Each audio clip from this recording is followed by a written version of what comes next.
Hello, everyone out there in the music community. This is Micro Soldier 777 coming at you here. I'm filming this on December 26th, and I trust everyone's had a great Christmas. On this episode, I want to show a ranking of albums for the year that was released in the year 2023 or last year. I've listened to them all. I've had some thoughts about them, so I want to show a ranking of albums that were released in 2023. Let's get right to it. So I got 8 albums to talk about. So the number 8 album, which I don't have in my collection currently, is the band Jerusalem. It's their 10th recording called Stygn, or Stygn. In English, it means stitches or stitch. Now, I'm basing this on what I've streamed on YouTube. I listen to every song, all 11 tracks, in the Swedish version. Now, what I'm gonna do, I'm gonna base it on the Swedish version that was released in December 2023. And whenever you decide to release the English version, I'll rank that as a separate ranking in the year that was released for that year of collection of albums. But right now, it's the Swedish version we're talking about.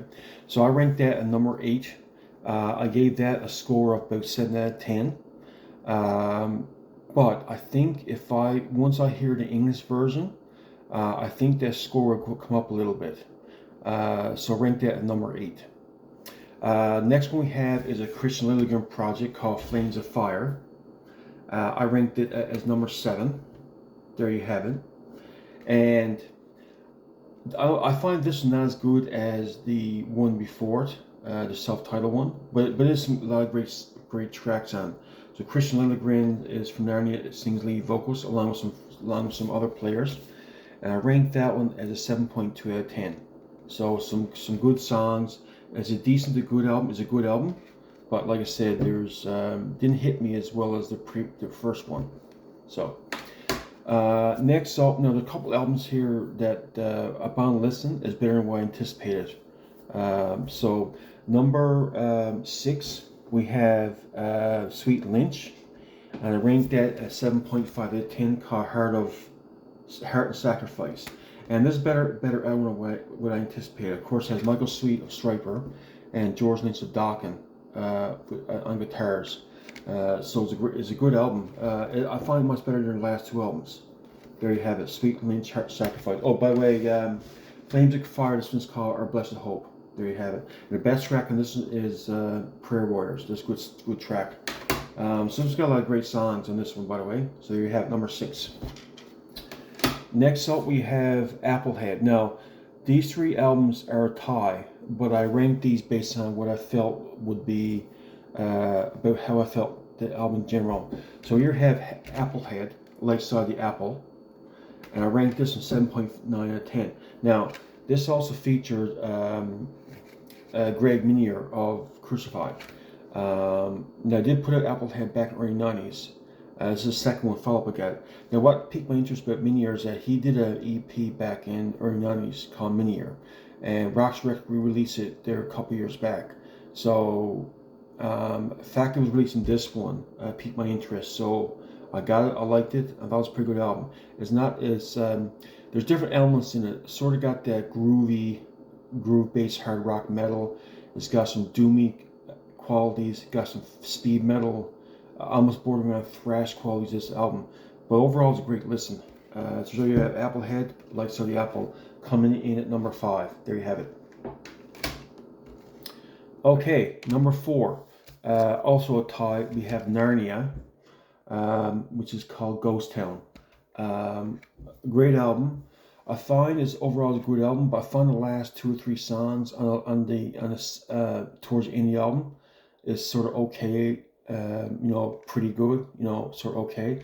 But the other 7-9 tracks are pretty good, or 70 tracks are pretty good. So Narnia, Ghost Town, coming in at number 4.